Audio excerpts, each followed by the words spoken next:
It's Mock Draft Monday, and today we're doing a full 7-round Titans mock draft. They don't have a 7th round pick, but we're calling it a full 7-round mock draft for the Titans. This is the Music City Audible. Let's get to it. What's up, everyone? Welcome to another episode of the Music City Audible podcast presented by Broadway Sports Media in partnership with 440 Sports. I'm Justin Graver. With me, as always, Justin Melo. Justin, happy Mock Draft Monday. I think we might have done one very way too early mock draft, like potentially still during the football season, but this is like our first official mock draft of draft season. How's it going? Well, we didn't have a lot to get excited about during the season, right? We could have been doing mock drafts since September, for crying out loud. So it makes a lot more sense to update this and do one now. The Titans have kind of moved around the draft board a little bit already, right? With the Kenneth Murray trade being a late round pick swap. As you said, no 7th rounder. They moved up quite a bit there with their final pick into the 6th round. I've been playing around with different mock draft machines. I've been conducting several Titans mock drafts over these last couple of days. And I think I feel really good, at least about how I feel the direction of the draft should go. And I'm excited to share that with everyone today. Yeah, me too. I'm excited to get your thoughts. I'm sort of going to tee you up. We're going to play this like you're making the pick and I'm like maybe in Brian Callahan's role. It's like, I could use this kind of player and you're going to be like, well, this is the guy we're looking for. It may not be how the conversations go on draft night, but it's sort of like the lead up to the process. So that's what we're going to do. But before we get to that, Justin, we have a tiny bit of Titans news to hit. Came down towards the end of last week, maybe even earlier than that last week. The Titans brought back Julius Chestnut after they didn't tender him for what would have been over $3 million for one season. They end up signing him back to a 1-year contract. So the Titans have a temporary, I would call it RB3 on the roster. We have heard, some rumblings that they want to add another running back at some point. They didn't sign anyone in free agency outside of Chestnut. So in what is a very deep running back draft class, maybe they look to add a big body type guy on day 3. More on that maybe in a little bit when we get into the mound. We'll see what we decide to do there. But any thoughts on Chestnut coming back? Yeah, I mean, I just hope it's that they add some competition, right? Like, I think it should be more of a camp body, whether that's through, late day 3 of the draft or through undrafted free agency. I do think they've got to bring someone in and just can't hand this job to Chestnut, right? I remember saying August, and it aged well, and I kind of went against the grain, and I'm going to pat myself on the back here a little bit. But when they went with him over Hassan Haskins, they gave up the better special teams player.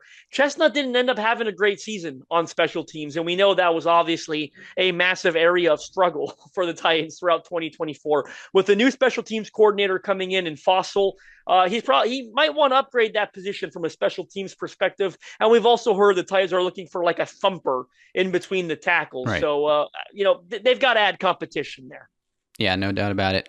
Another bit of news here. The Titans have added an edge rusher named Carter.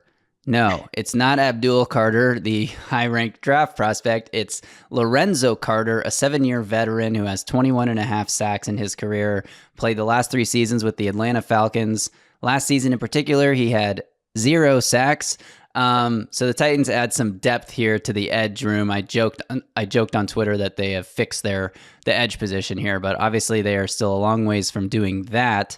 Another position they will likely target maybe early in the draft, probably not at the first pick, no spoilers, but everyone who listens to this podcast knows where we're going with the first pick. Lorenzo Carter, just a depth guy. What do you think? Well, you said it, 7 years, 21 sacks. He's averaged about 3 sacks per season for his career. This is the guy that was super athletic coming out a couple of years ago, but in truth, we're 7 years in and he really hasn't put it together. So yeah, this is a deep back end depth move. Like I said it on Twitter, like you're competing with Ali Gay and Jalen Harrell probably for the final roster spot at edge. I'd almost rather, see Jalen Harrell because you drafted him recently, different GM, but a younger guy, more upside at this point. This move didn't move the needle for me at all. He is at best like a 5th edge rusher, I think, in all honesty. So It doesn't really change anything. They still need 2 starting caliber edges this offseason. Yeah, totally agree that this is a depth signing, but it did make waves on Twitter because I think it came out of nowhere. Like, it's weird when it's not broken by an insider. Like when Jim Wyatt Yes. is the one who breaks it for the team, it's like, oh, okay, And he's interesting. got an agent who gives all his, their stuff to an insider. So a little weird. He was like, this one's not worth it. Yeah, exactly. All right, let's get to the mock draft real quick. Before we do that, a reminder, the Music City Audible is presented by Sinkers Beverages, the premier wine, spirits, and beer store in East Nashville, serving the community since 1985. Their knowledgeable staff is proud to help you with large parties, themed events, or finding something unique for a special occasion. From birthday parties to milestone celebrations to everyday moments, Sinkers can help with the right drink for every occasion. If you head to the sinkersbeverages.com website or check the link in this podcast description, you can join the In Crowd. In Crowd members get access to allocated wines and spirits, exclusive events, early access to barrel releases, and more. Plus, Sinkers Beverages is on Uber Eats. All right, Justin, let's dive into this mock draft now. Full 7-round mock for the Titans here. We're going to be using the PFF mock draft simulator. I have that on in the background here. So like I said, I'm going to sort of tee you up to let you know what we're looking for. You're going to make these picks, and we are on the clock. The Titans have been on the clock since the end of the regular season. Where are we going with the first overall pick, Justin? Yeah, it's going to be Miami Hurricanes quarterback Cam Ward, right? I think the reports are getting stronger and stronger that the Titans like Cam Ward, maybe even that they like him more than they thought they would. By all accounts, people I've spoken with, national reports out there, local reports, that Ward's pre-draft visit to Nashville went really well. Right, they were impressed with the type of leader he is. They were impressed when they put on the film and asked him to go through some of the mistakes, the turnover-worthy plays, the fumbles, things of that nature. And they were impressed at how he broke them down, explained them, and that they felt it was coachable, right? So that was probably the biggest question that he needed to address throughout this process. I just don't see any way the Titans are going into the season with Will Levis or Brandon Allen as their quarterback. They're at number 1. They control the draft. Obviously Cam Ward is a physical specimen, super impressive off script, a fairly accurate passer. I think you would say throws the ball with decent anticipation. The playmaking ability, though, is obviously the biggest selling point here. Right now, all signs are pointing to Cam Ward at number 1.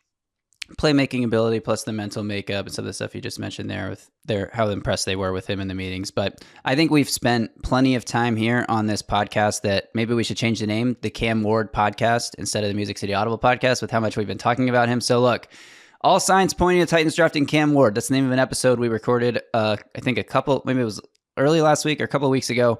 Go find that if you want more on our Cam Ward thoughts. I did a whole 16-minute special video breakdown on him as a prospect. We just did one last week with Kayla Anderson talking about Cam Ward, the person, and the coaches that she's spoken to and what they've had to say about him. So if you want more on Cam Ward, go find that stuff. We're going to move on to the Titans' next pick, which is the second rounder pick, 35 overall.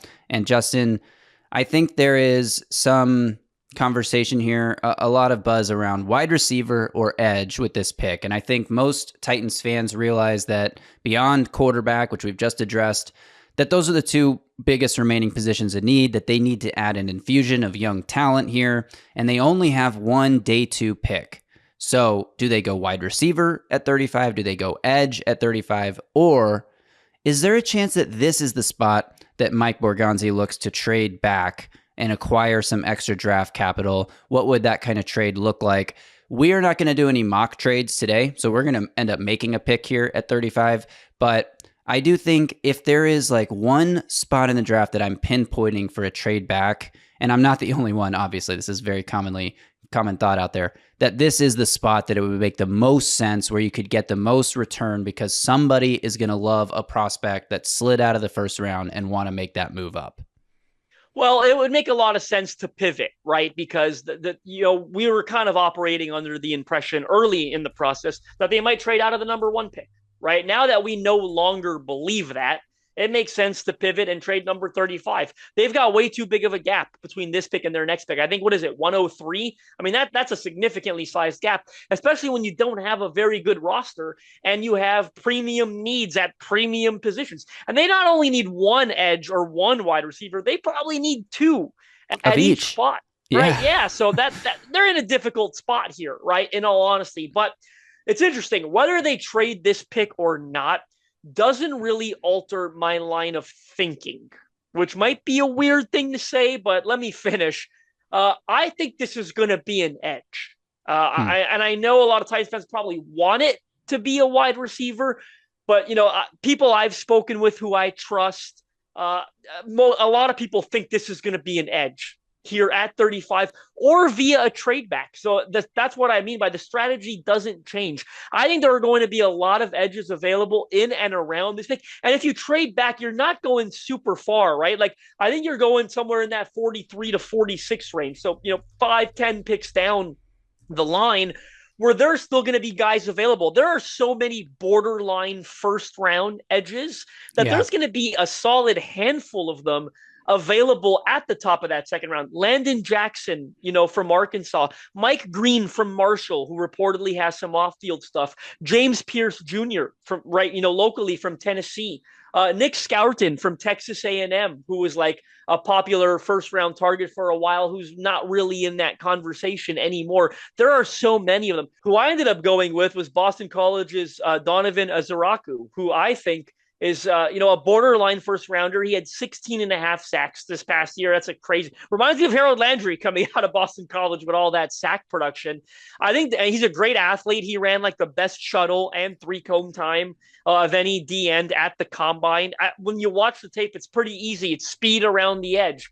The question on him is he's a tad undersized, and that's leading to, is he a true 3-down lineman? Question at the next level. So because of that, I think there's an outside chance that he is there at 35. He would make some sense for the Titans, but in all honesty, any of these guys would make sense. Mike Green, James Pierce, the Texas A&M kid I just mentioned. There's 2 Ohio State rushers. Like Yeah. a bunch of these guys are going to be available at 35. And guess what? A good pool of them would still be available via a trade back. Right. In that, again, that 43 to 48 range or whatever it ends up being. So I think there's a good chance the Titans go with an edge here, whether it's at 35 or 10 picks later via trade down. And that's why I think it is such a good spot to try to trade down, because if you like a handful of these guys, like you said, there's a good chance one of them is still available. I do think the argument for taking a wide receiver here makes sense for a lot of reasons. Yeah.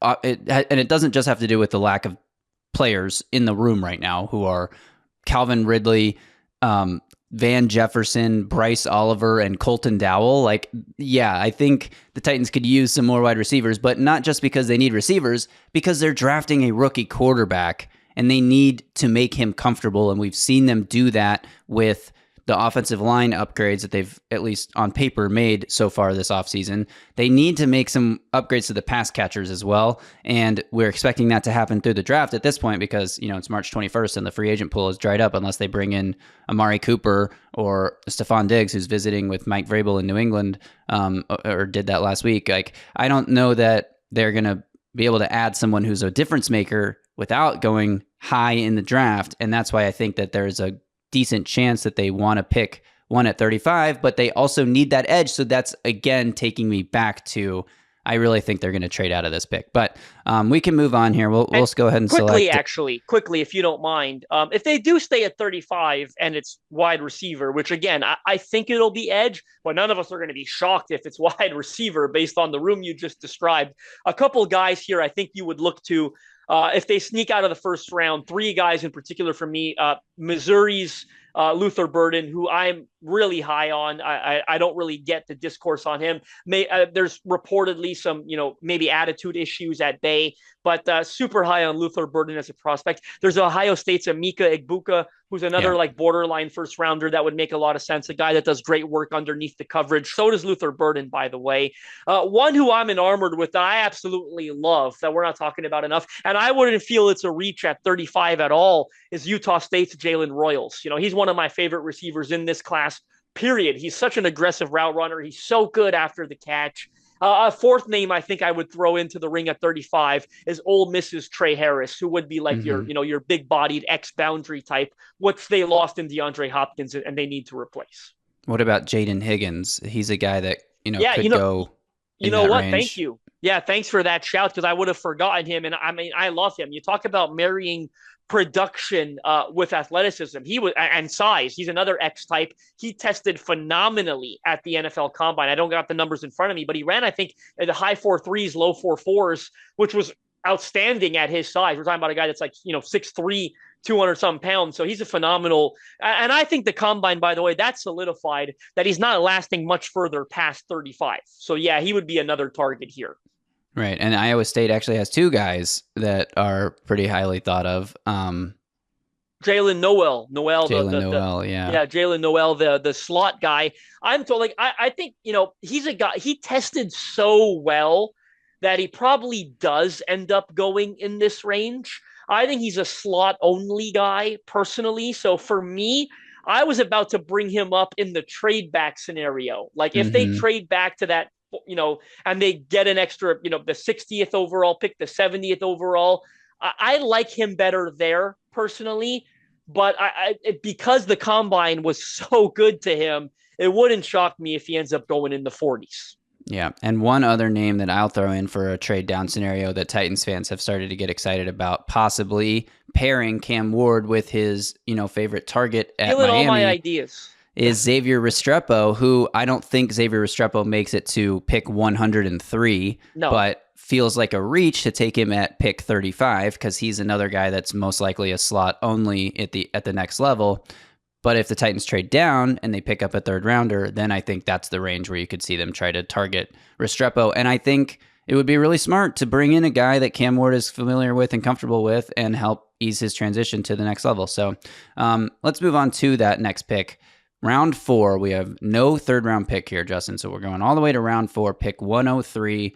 We have in this mock draft, despite everything we just talked about, we've taken a quarterback and a defensive end. So where are we going with the 4th round pick? I'm Coach Brian Callahan, and I'm like, look, Mike, we really need a receiver. What are we doing? Well, you took the words out of my mouth because it's funny, like trading down, right? My target at receiver would be either Noel or Restrepo. If this pick, for example, the third pick we're making, if it Right. was in that, say, 60 to 75 range, you acquire by moving from 35 to whatever, right? But if this pick is at 103, I think is what it's scheduled at. It's got to be a receiver. It's not going to be one of those because they're not available here. So I start looking at someone like Ty Felton from Maryland, who had just massive production this year. 96 catches, like 1,200 receiving yards, 9 touchdowns.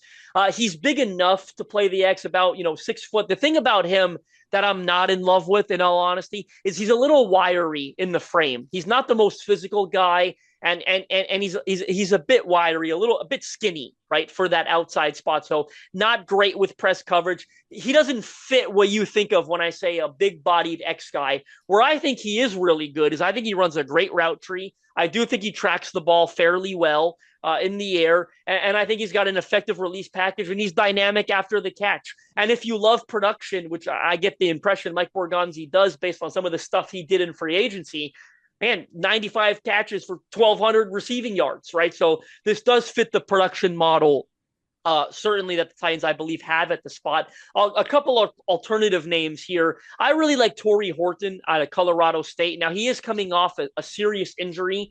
Based on how the Titans handled free agency, it doesn't seem like they might love that. But he did bounce. The injury happened early enough in the year where, look, he was at the combine and he put together a hell of a workout.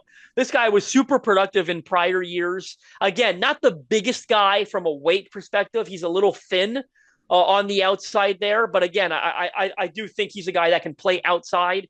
And I also like Kobe Hudson out of UCF. Another guy that's been super productive in college, has a dynamic release package, is a bit more physical and I think tougher at that spot than the other guys I just mentioned, being Torrey Horton and Ty Felton. So I think he's, again, a bit more physical. If that's the route they want to go, someone that can handle press man coverage on the outside, I think Kobe Hudson does that at a better level.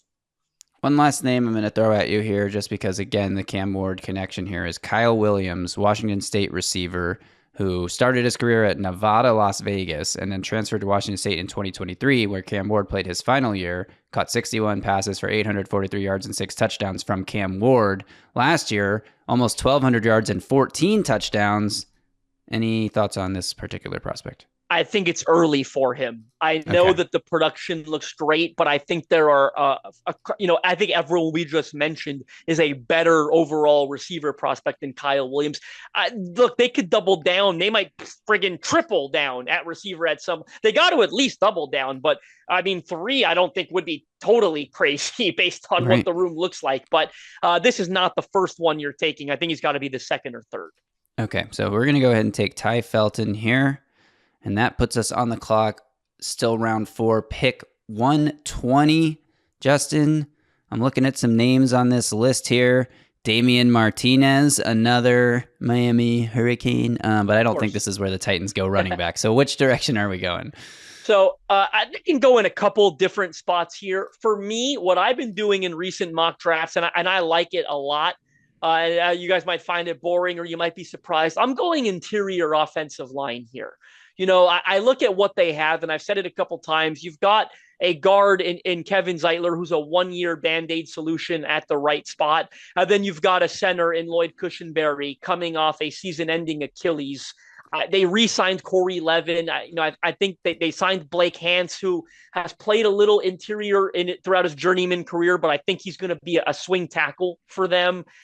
So I think this is a sneaky spot to address where if you can get a guy that could maybe back up both spots or maybe or at least develop into a long-term option at right guard, there are two names that I keep landing on here at this exact spot. And I think there's a decent chance that at least one of them is available here. One of them is LSU's Miles Frazier, who I thought was outstanding at the Senior Bowl, played both tackle and guard. So you're not getting that center flexibility out of him, but I thought he looked really good at guard in Mobile, and I do think that's going to be his best position.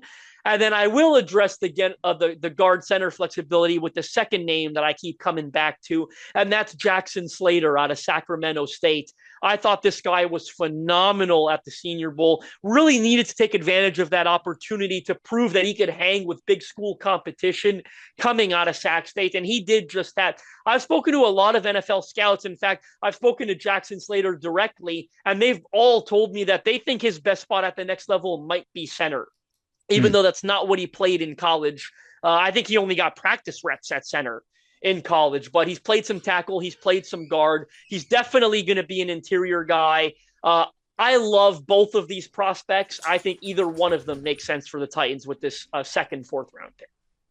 Yeah, I agree. So we're going to go ahead and take Jackson Slater here, or should I throw a couple names at you to get your thoughts? Like, my boy, Hook'em Jake Majors, the Texas center, is a potential option here. I'm just going to throw a smorgasbord of names at you, and you stop me when you want to talk about somebody. Willie Lampkin, Tyler Cooper, Dylan Fairchild. Any interest in those guys as well? Willie Lampkin was the North Carolina kid that's like 270 pounds and was handling 330-pound D tackles at the Senior Bowl. It was super impressive, but let's be honest, that weight is going to prevent him from getting drafted here, I think. I think you're looking at a late day 3 guy because of the weight. He wasn't invited to the combine. That usually a telltale sign of how teams feel about him.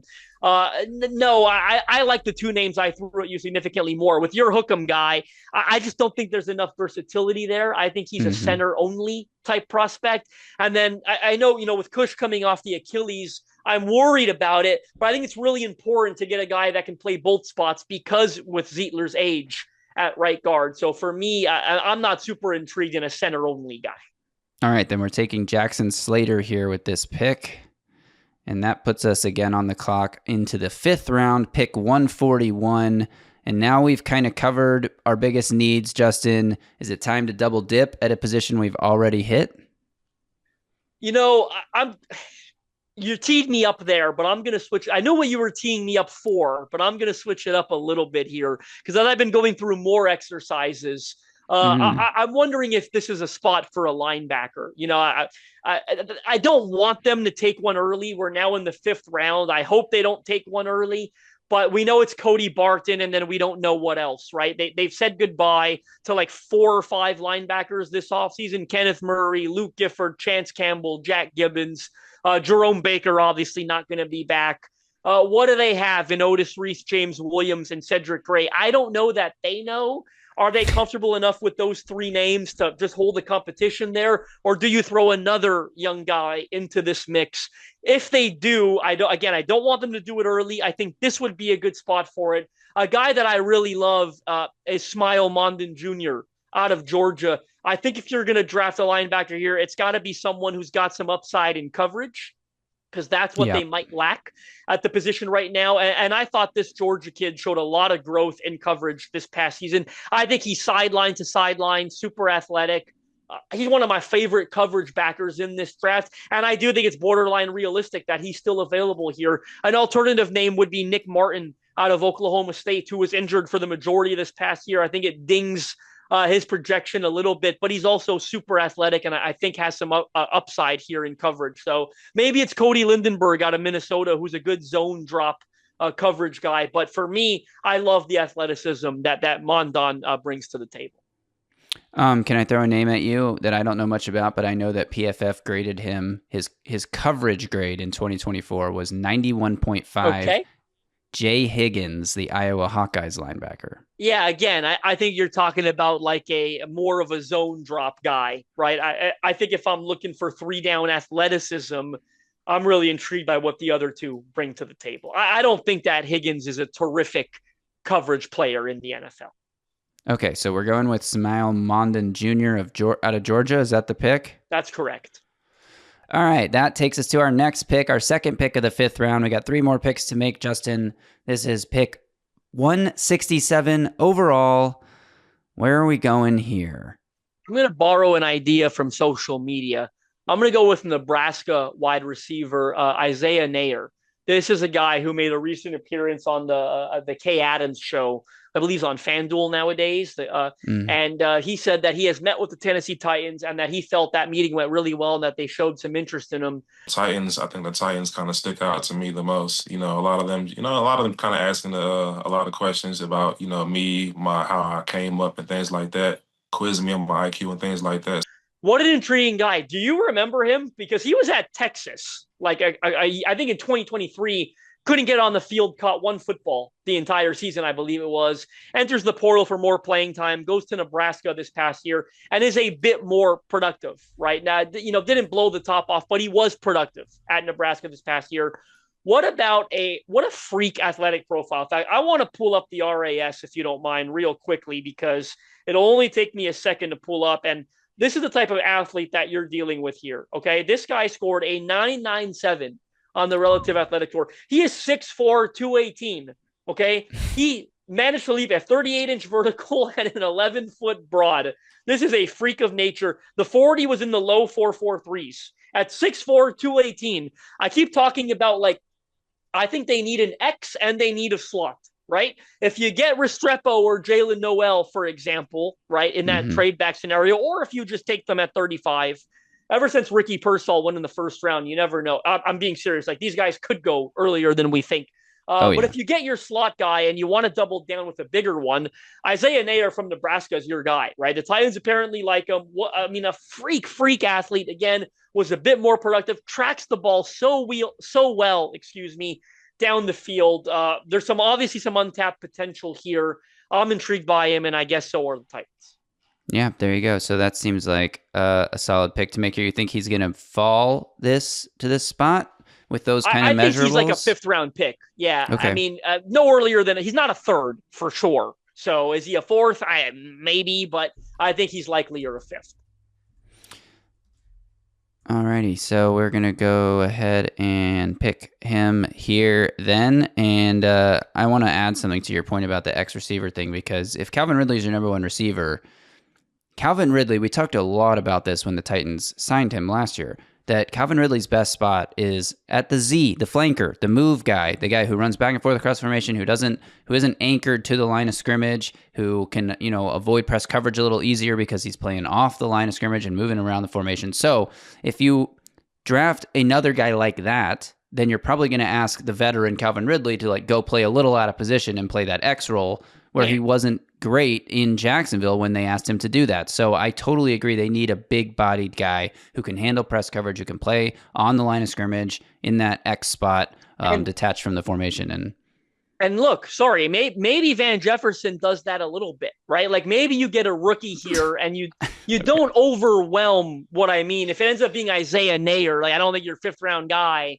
or even a late third. I don't know that the guy's your 100% snaps at the X every week, right? Like Agreed. they're the realistic scenarios, they probably ease that guy in with like a 50-50 split with a Van Jefferson. But what they can't have is Calvin Ridley playing the X. They got to keep him at Z. I think they've got two very clear needs at receiver, one at X, one at slot. You know who your Z should be.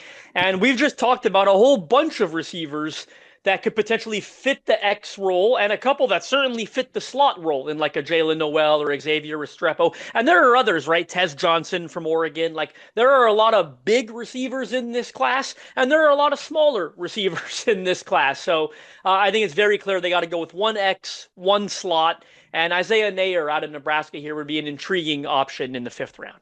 Yeah, and I referenced this a few episodes ago, but sort of that Green Bay approach, the year that they just kept drafting receivers, like, and somebody's gonna hit, and if you're Green Bay, they all hit, and like maybe you get lucky and they all hit, but just keep taking stabs because you need talented guys with upside that can hopefully come in and contribute, even if it's in like a platoon style, the way you roll them out. I love that shout because I actually think I'm going to write an article on that soon. Like Chad Brinker, I believe, was still there when Green Bay drafted 5 pass catchers in one draft. They drafted 3 receivers. They drafted Jaden Reed, Dontavian Wicks, and Grant DuBose. And they drafted 2 tight ends, Tucker Kraft and Luke Musgrave. I think they hit on 4 of those picks, which is astonishing. Like, I mean, Jaden Reed's a no-brainer. Tucker Kraft was really good this past year. Luke Musgrave was good in his first year, and he got injured here in his second. And then Dontavian Wicks has been a good player for where they drafted him. So the Titans, it might be interesting for them to consider something similar. Chad Brinker, that was his first year in Tennessee, actually, so he was not still there. But he would have been involved at somewhere along the way as they were forming some of those strategies before he came over to Tennessee. All right, Justin, 2 more picks here. We're deep in the 6th round, so we don't need to spend as much time here, and we don't know who's going to be available or what the Titans draft is going to look like by this point, but we can throw some options at the board. These picks are 10 picks apart. First one is round 6, pick 176. Only taking one edge. Again, I'm going to tease the double dipping idea here, but it's up to you to make this pick. You draft a corner every single year. Every team should. You didn't see me. I swerved on you there. Titans also have a need, I think, for depth corner after cutting Cheeto Awuzie. I'll be a little shocked if they don't take one at all in the draft. So I'm going to go with a guy. I'll probably have tweeted this info by the time this is out, but pretend like it's an exclusive because I haven't tweeted it as I'm saying it. I know they've got a virtual draft meeting set up with Rutgers corner Robert Longerbeam. This is a guy that's really intrigued me throughout the entire pre-draft process.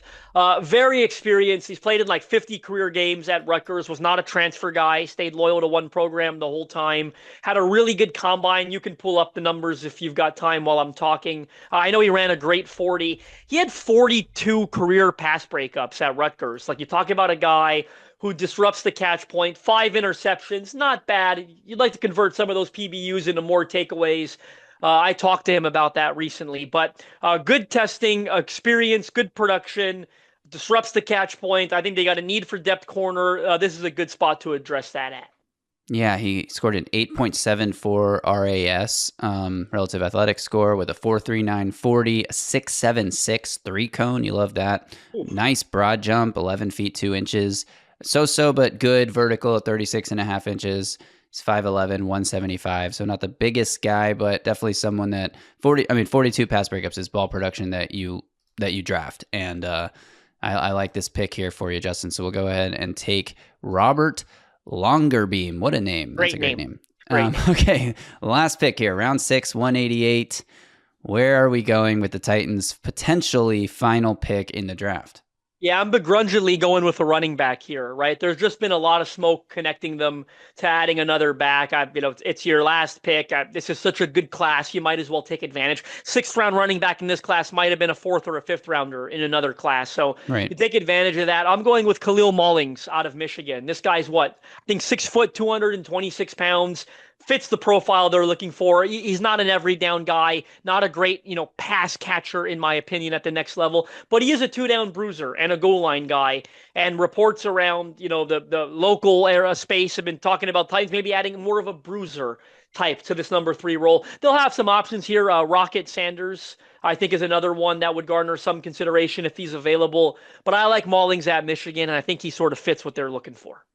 I'll throw another name at you because I've seen a lot of buzz for this guy on Twitter, and he's staring here at the top of my PFF mock draft simulator board when I sort by running backs, and that's Virginia Tech's Bashal Tutin, a guy that I've seen just a lot of positive takes on Twitter. I haven't watched him myself yet, but I recognize the name, so curious if he's there at this spot. Do you like him more, or do you think he's not going to make it, or do you like the Michigan guy better? I just think it's a different type.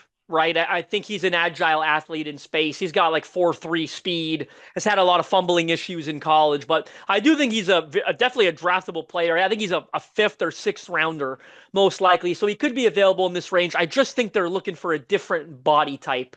I think Maulings out of Michigan or Sanders, I think one of the two, fits the profile a bit better. Yeah, Ollie Gordon out of Oklahoma State. I know he's not the biggest guy, but he fits the profile for sure. He's a big guy.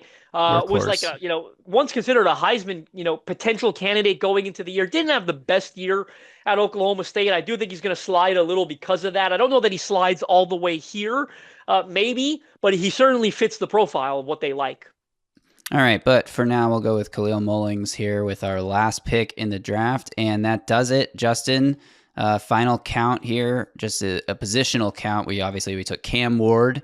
We took only one defensive end. Was that your plan going in, or is that just how things shook out? I think, they could double down. I'm not saying they shouldn't or won't by any stretch.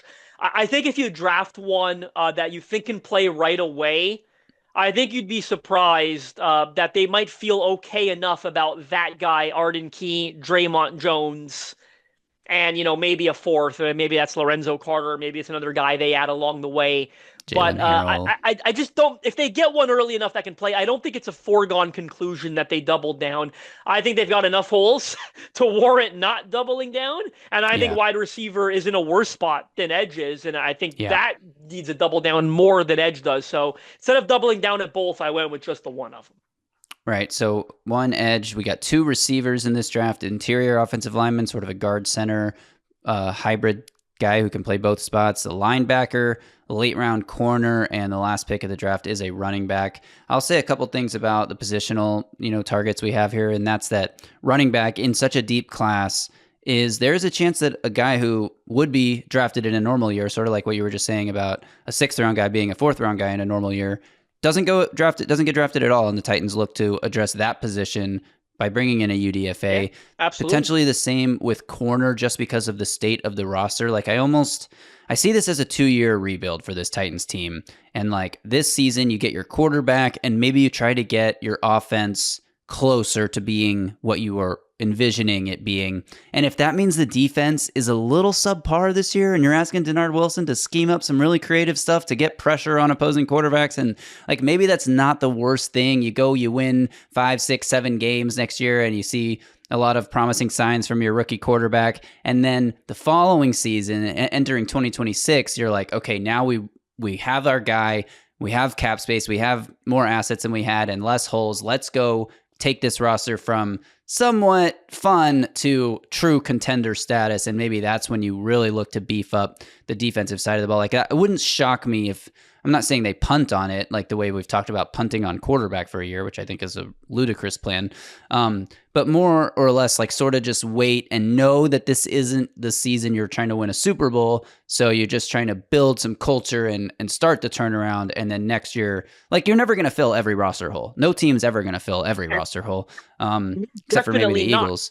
And they're definitely not with the holes they have, right? Like, I think you bring up a good point. Like, the unfortunate reality is, let's be honest, unless they get incredibly lucky, and I mean lucky, like, they're not taking this edge position from bad to great through the draft, right? They can probably, you hope to take it from bad to average, maybe, right? Yes. They're probably, I'm serious, right? Like, they're not taking the wide receiver position from bad to incredible in this draft, right? Like, these things are going to be 2-year processes, especially at those positions, right? And look, you're right. Maybe they punt on linebacker. The linebacker is not going to be great next year, no matter what they do in the draft. It's not. Edge.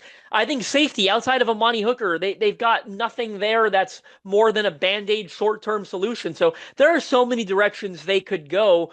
But you're right in terms of like edge, linebacker. It's you're trying to plug holes, but unless they friggin' draft Javon Curse in the second round, because they're not taking one in the first, it's not going to be good enough. Certainly, they need 2 off seasons to get edge and wide receiver going in the right direction. Yeah, and linebacker and safety, and just this roster in general. I also think adding a tight end would not be far fetched if they're like, this is a pretty strong group of guys at that position as well. I'm obsessed with Terrence Ferguson from Oregon. I'll tell you right now, like obsessed. Like I think it's borderline unhealthy. I think he's going to be so freaking good, so much better than people realize. Like this guy, we're going to look back and say he should have gone earlier because he's awesome.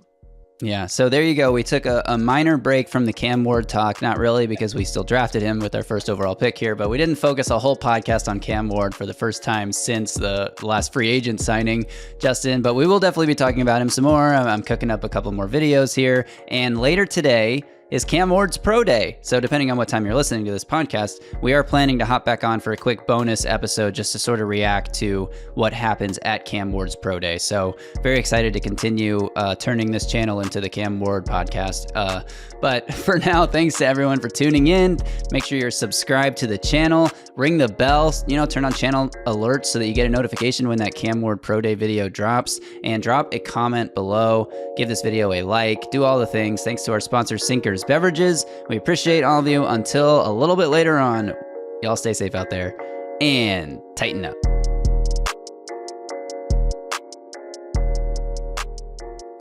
A Broadway sports media production.